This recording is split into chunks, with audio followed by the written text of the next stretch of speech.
मैथिली साहित्य में जखन प्रगतिशीलता किंबा यथार्थवादिता गप होइत अछि त मारिते रास नामक माछ एकटा नाव जे सहजै अभरैत अछि ओ थिका यात्री जी अर्थात वैद्यनाथ मिश्र यात्री। जीवन पर्यंत साहित्य में यात्रा के निहार यात्रिक आय जनती अछि। एहना में समधिया.com हुनका स्मरण करैत हुनकर एकटा कविता प्रस्तुत कऽ रहल अछि। कविताक शीर्षक अछि आन्हर जिंदगी। सुनल जाओ।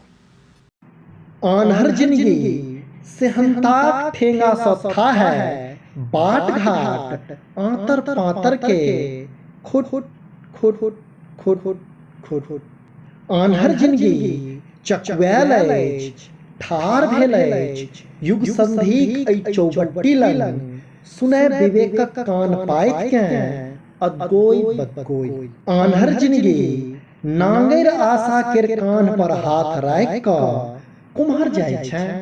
ओ गबैत छौ बटगबनी, तू गुम किएक छै, तहूँ धौले कोनो भनीता। आन्हर जिंदगी शांति सुंदरी केर नरम अंगुरक स्पर्श सँ बिहुस रहल अछि। खंड सफलता के सलक्षा सिहकी ओकर गत्र गत्र में टटका स्पंदन भरि देलकैया।